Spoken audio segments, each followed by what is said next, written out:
Hola a todos amigos, hoy les voy a contar unas historias de terror muajajajaja, bueno será mejor que empecemos de una vez. Por todas, esta historia se llama, La Llorona. Consumada la conquista y poco más o menos a mediados del siglo XVI, los vecinos de la Ciudad de México se recogían en sus casas con el toque de queda, avisado por las campanas de la primera catedral.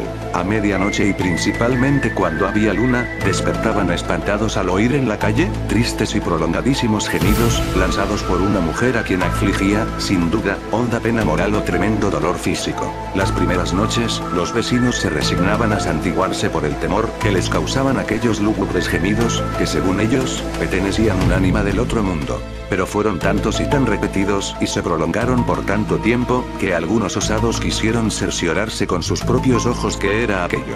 Y primero desde las puertas entornadas, de las ventanas o balcones, y enseguida atreviéndose a salir a las calles, lograron ver a la que, en el silencio de las oscuras noches, o en aquellas en que la luz pálida de la luna caía como un manto vaporoso, lanzaba agudos y agónicos gemidos.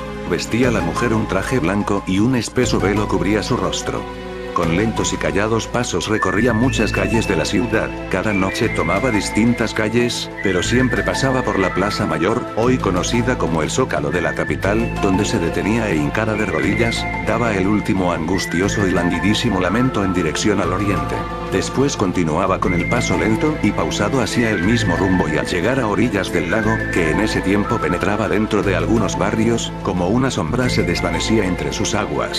La hora avanzada de la noche, dice el doctor José María Marroquí, el silencio y la soledad de las calles y plazas, el traje, el aire, el pausado andar de aquella mujer misteriosa y, sobre todo, lo penetrante, agudo y prolongado de su gemido, que daba siempre cayendo en tierra de rodillas, formaba un conjunto que aterrorizaba a cuantos la veían y oían, y no pocos de los conquistadores valerosos y esforzados, quedaban en presencia de aquella mujer, mudos, pálidos y fríos, como de mármol.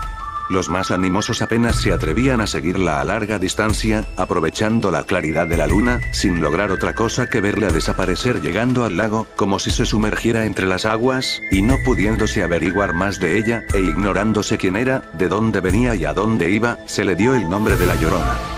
Bueno, continuemos con la siguiente historia, la siguiente se llama, Amigas para siempre. Año 1982. Alicia y Sara eran dos chicas, ambas de 15 años, e íntimas amigas desde la más tierna infancia. Vivían en el mismo barrio, estudiaban en el mismo instituto, iban a la misma clase, en fin, eran inseparables. Sin embargo, tenían caracteres muy diferentes. Alicia era alegre y extrovertida, mientras que Sara era muy tímida y callada. Cierto día, Sara le propuso a Alicia: ¿por qué no hacemos un juramento de sangre? ¿Qué? Mira, por si algún día perdemos el contacto, juramos que la que muera antes de nosotras dos, irá a avisar a la otra. ¡Qué tontería, Sara! Nosotras siempre estaremos juntas. Ante la insistencia de Sara, y entre asombrada y divertida, Alicia al final aceptó la propuesta. Ambas se practicaron un corte con una navaja en el dedo índice de la mano derecha, y sellaron el pacto a la luz de unas velas. Pasaron los años. Alicia había terminado sus estudios de Derecho, tenía un buen trabajo, una casa preciosa y un marido y un hijo maravillosos. Hacía mucho que no veía a Sara, la amiga de su juventud, aunque a veces se acordaba de ella cuando se veía la cicatriz de su dedo índice. Al final, la vida les había llevado por caminos distintos y no habían vuelto a verse desde que acabaron el instituto. Una noche, Alicia tuvo una horrible pesadilla. Iba conduciendo, cuando de repente un camión invadía su carril y chocaba con su coche. Se despertó empapada en sudor, y justo en ese momento, oyó llamar al timbre de la casa. Eran las 3 de la madrugada. Miró a su marido, que dormía profundamente a su lado. En ese momento, el timbre volvió a sonar con insistencia. Maldiciendo por lo bajo y preguntándose quién podría ser a esas horas, Alicia se levantó y fue a abrir la puerta. Cuando abrió la puerta y vio a la mujer que estaba en el porche, abrió la boca, totalmente anonadada. Aunque había cambiado bastante, la reconoció enseguida. Allí, terriblemente pálida, ojerosa y con una enorme herida sangrante en la cabeza, estaba su antigua amiga Sara. Por Dios, Sara. ¿Qué te ha ocurrido? Entra, te curaré esa herida. ¿Cuánto tiempo, sin vernos? Sara no se movió de donde estaba. He venido a cumplir mi promesa, Alicia. He muerto y vengo a decírtelo. Alicia se quedó sin habla. Ya que la vida nos ha separado, estaremos juntas en la muerte. Te estaré esperando, dijo Sara levantando el dedo índice. Acto seguido, desapareció. Alicia empezó a notar un dolor persistente en su propio dedo índice, al mirárselo descubrió que lo tenía empapado en sangre, como si se le hubiera vuelto a abrir el corte que se hiciera años atrás, lanzó un alarido estremecedor y cayó desvanecida al suelo. Al día siguiente, despertó en su cama y pensó que todo había sido un mal sueño. Encendió el televisor para desayunar, y lo que vio la dejó helada. La noche anterior, a las 3 de la madrugada, había habido un accidente de tráfico. Un camión había chocado con un coche, y la conductora del mismo había fallecido en el acto. A partir de aquel día, su vida se convirtió en un auténtico infierno. No comía, se olvidaba de recoger a su hijo en el colegio, no rendía en el trabajo, y todas las noches tenía el mismo sueño, en el cual oía llamar a la puerta, y al abrir veía a Sara levantando el dedo índice y diciendo te estaré esperando, tras lo cual siempre se despertaba con un dolor insoportable en su dedo lleno de sangre. Su marido no entendía lo que le estaba pasando, los médicos no encontraban ninguna explicación, y finalmente internaron a Alicia en un psiquiátrico. Allí no hizo sino empeorar, ahora en sus pesadillas veía a Sara junto a su cama. Una noche, un celador del psiquiátrico oyó un espantoso ruido de cristales rotos que provenía de la habitación de Alicia. Al entrar en la habitación vio que la ventana estaba rota, se asomó y vio a Alicia tirada sobre la acera en medio de un charco de sangre. Tenía una gran herida en la cabeza y a su lado, en el pavimento, alguien había escrito con su sangre: amigas para siempre. Bueno, continuemos con la siguiente historia. La siguiente se llama El diablo en la discoteca. Una noche de Viernes Santo, se hizo una fiesta en la discoteca más famosa de Medellín, Colombia, llamada Mangos. Dicen que en un momento determinado de la noche, entró a la discoteca un joven, que atraía las miradas de todas las jovencitas que se encontraban en el lugar. Era alto, muy bien vestido, con unos ojos algo extraños pero encantadores. Este apuesto joven se acercó a una muchacha para sacarla a bailar y ella, encantada por su apariencia, aceptó sin pensarlo dos veces. Mientras bailaban él le advirtió que no mirara sus pies ya que se sentía un poco intimidado y no era capaz de seguir el ritmo. Ella asintió con la cabeza. Pero al cabo de un rato no resistió mirar sus pies, ella se quedó sin aliento al ver unas garras horribles y se desmayó enseguida. Todo el mundo al ver a esta joven tendida en el suelo corrió a socorrerla, y el joven con el que bailaba ya había desaparecido del lugar.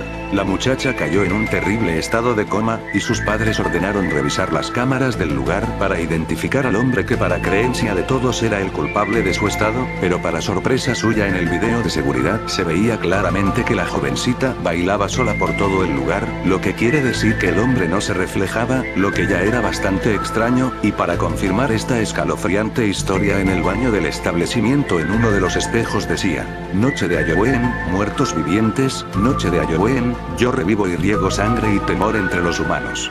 La discoteca estuvo varios días impregnada con un olor a azufre y la joven murió después de un tiempo con unas marcas de quemaduras en la espalda. ¿Te atreverías a irte de fiesta ahora en la noche de Halloween?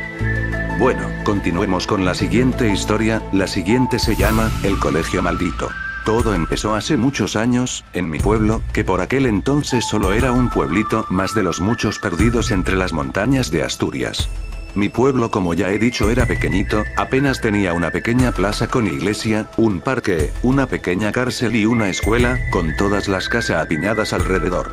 Pero aún así estaba muy orgulloso de su escuela. Era una de las mejores de toda la cuenca, pues era bastante grande y estaba al alcance de todas las familias, aunque los profesores escaseaban. Pero un buen día, un día de clase, un grupo de alumnos estaban haciendo manualidades con su profesora. Tendrían apenas 8 o 9 años, y se lo pasaban en grande con el barro y las pinturas. La profesora, una joven muy guapa y que había empezado así apenas un mes, puso la radio para oír el parte del tiempo, pues la clase se iba el día siguiente al monte de excursión. Pero a la mitad del parte, un hombre con voz muy grave cortó la comunicación y dio una noticia de última hora. Les comunicamos que se ha escapado un peligroso asesino de la cárcel del pueblo, por favor, les rogamos que cierren herméticamente puertas y ventanas hasta que sea detenido. Gracias. Los niños se asustaron mucho y con razón. La cárcel quedaba muy cerca de la escuela. La profesora los tranquilizó y se puso a contarles historias para que se calmaran y se olvidaran un poco de aquello, pero a una niña le entraron muchas ganas de ir al servicio. La profe, con la poca experiencia que tenía y después de lo que habían dicho en la radio, no sabía si dejar a la niña ir, pero esta insistía tanto que al final la dejó. Antes de marchar, acordaron una contraseña para saber que era la niña y no el temido preso. Cuando llegara, tenía que dar 3 golpes en la puerta y arañarla 2 veces. La niña se fue al baño, pero nunca volvió. El preso, que estaba escondido en un lavabo, la obligó a que le dijera la contraseña y luego le cortó la cabeza. La profesora estaba ya preocupada, habían pasado 20 minutos y la niña aún no había vuelto. Pero de pronto, en la puerta se escucharon 3 golpes y 2 arañazos. Es ella, pensó la joven. Pero al abrir la puerta, se encontró con el cuerpo sin cabeza de la pobre niña. De un salto, el preso entró en la clase, y entre gritos de terror y dolor, acabó con todos los niños. Solo la profesora quedó con vida, pues logró saltar por una ventana. Hoy en día está en un psiquiátrico, no puede parar de repetir una y otra vez: 3 golpes y 2 arañazos, 3 golpes y 2 arañazos. La escuela estuvo a punto de ser derrumbada, pues solo traía malos recuerdos, pero al final la dejaron. Dicen que si entras, en el baño podrás ver la cabeza de la niña, que te mira fijamente con ojos llenos de terror, y que en la clase, chorrean sin parar regueros de sangre por las paredes. Bueno, continuemos con la siguiente y última historia. La siguiente se llama, Broma Macabra. Se cuenta que hace tiempo en Algeciras, una noche de fiesta cuando el calor y el frío guerrean y ninguno se resiste a perder, la juventud nos íbamos a la playa a bailar en unos bares de verano que abrían hasta muy tarde. Había un grupo de chicos pasándolo bien, cuando uno de ellos fue a tomar aire fresco, vio a una chica cerca de la orilla vestida con vestido largo y de tirantes. A él le llamó la atención y se acercó a ella. Cuando estuvo junto a ella vio que era preciosa y que estaba triste. Le dijo que se sentía muy sola. Él la invitó a estar juntos, bailaron, charlaron en la orilla de la playa. Ella sintió frío y él le ofreció su chaqueta vaquera. Luego se dispusieron a irse. Él la acompañó hasta la puerta de su casa y allí tuvieron una despedida muy dulce. Con un beso quedaron para el día siguiente. Así ella le devolvería su chaqueta y él la volvería a ver, pues sentía algo en su interior por ella. A la mañana siguiente, deseoso de encontrarse con ella, tocó en su puerta y salió un señor con el gesto abatido. El chico preguntó por su hija, le dijo que venía a buscarla, que había quedado con ella. Entonces el hombre montó en cólera, le dijo que broma macabra era esa, que si no respetaban el dolor de las personas. Entre gritos y lágrimas le dijo que su hija llevaba 1 año muerta y cerró la puerta. El chico, entre el horror y la pena, no entendía lo que sucedía. Verificó que fuese la casa a la que llevó y besó sus labios. Le vino a la mente ir al cementerio, así confirmaría su historia. Mientras buscaba sin parar y sin saber dónde, en una lápida divisó una chaqueta vaquera colgada. Se acercó y vio la foto de la chica fallecida y era ella. Bueno, espero que les hayan gustado y